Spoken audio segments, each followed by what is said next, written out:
all right.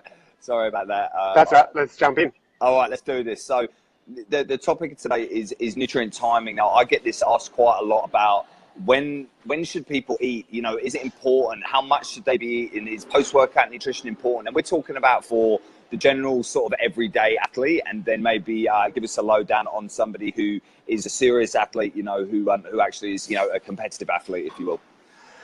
Yeah, sure thing. Okay, so nutrient timing it's applicable, but it's not as applicable or as necessary. But let's jump in. There's two ways to approach this. I'll talk about one today, maybe another one on Monday. Yep. The key takeaway here is post-training, you have an increased protein synthesis rate. So post-training is when you would eat more protein. Now, when you train, there's a lot of studies that pop up, and people propagate this idea that post-training you have this metabolic, surge where you have this increased metabolic rate for up to 72 hours post-high-intensity training. So, you get a 37% increase in metabolic rate. It's kind of, it's a bit hit and miss. What you do have post-training is dependent upon your training experience. So as a novice, somebody who hasn't trained much, if you do a high-intensity session, a weightlifting session, you're going to have an increased metabolic rate / protein synthesis rate for up to 36 hours, maybe even longer. So what's a novice? The more that you train, a novice, so somebody who's new to training, who hasn't trained before, someone who's trained less than 3 months.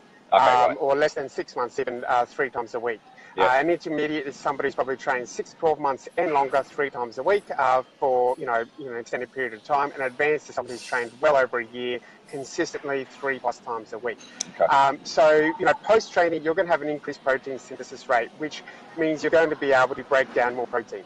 And utilize that more for repair and regeneration of muscle tissue. And that's the key here. Now, you don't want to be jumping on carbohydrate training post-training, because what you're just doing is essentially just replenishing your liver and muscle glycogen stores. So you're just constantly chucking stuff back into that fuel tank. Yep. And that's okay, but it's not the efficient way. You want your body to sort of regenerate some of that itself. Yep. So look, what you want to do is look at it more from a protein point of view. Now, if your life depends on you eating a brownie once or twice a week, then do that post-training. That's when you'll mitigate most of the damage from that. But what you want to try and do is look at it this way. Most of the time, you're going to absorb less than 20 grams of protein per meal. Okay. Post-training, you can increase that rate 2 to 3 times. So that's after training is when you want to have that increased protein rate so you get more out of it. Now, the longer you train, the shorter that window becomes, and that makes more sense. The fitter you are, the more you've trained, the more quickly you will adapt to that training stimulus, so your recovery window will shorten. So that recovery window in an advanced athlete might only be 2 to 3, 4 hours long. In an intermediate athlete, somebody who's been training 6 to 12 months consistently, 3 to 5 times a week, you're looking at sort of under 7 hours. And even intermediate, the more times they do these sessions, that window is going to very quickly drop back, which is why in novices, you get such quick gains over a 12-week period. So at the end of the 12th week, that window is going to be really shrunk down. Yeah. So look at it from a protein synthesis rate. Post-training, increase your protein intake.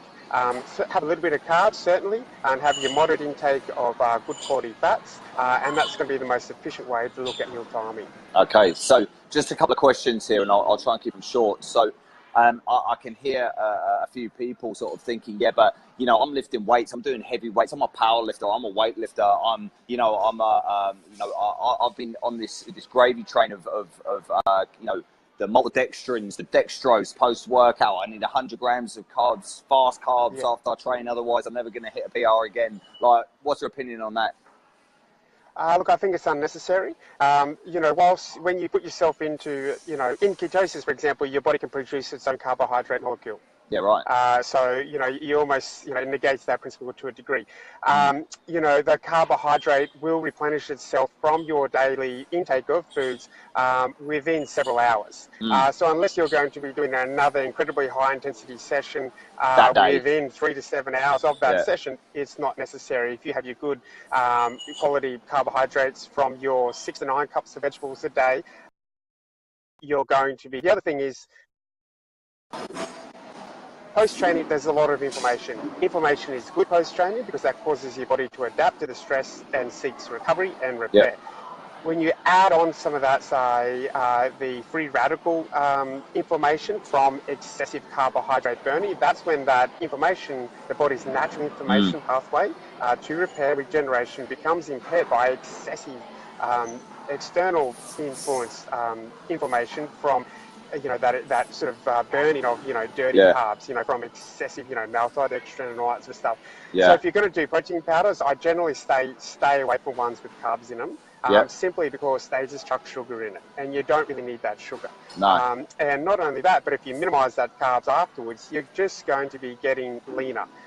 If you're leaner, you're going to have a better power to weight ratio. Sure. So at 90 kilos, if you're benching 90, you're weaker in theory than someone who's 85 kilos benching 90. That's it. So yeah, leaner is better. Yeah, well, I could definitely, say that that's true, because my weight has dropped down from, having a lower carbohydrate diet, nothing above sort of 100, 150 grams max, really.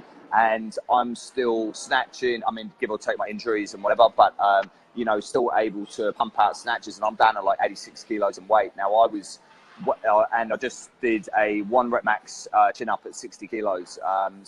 With 60 kilos attached to me. So my strength has actually increased by rights because my weight has gone down, and I haven't been smashing carbs. I used to think that I'd have to smash carbs after I trained and, pump all this stuff into me after I trained. And realistically, going by the advice that you've given me, it's proving the point that that's completely incorrect, and it doesn't help at all.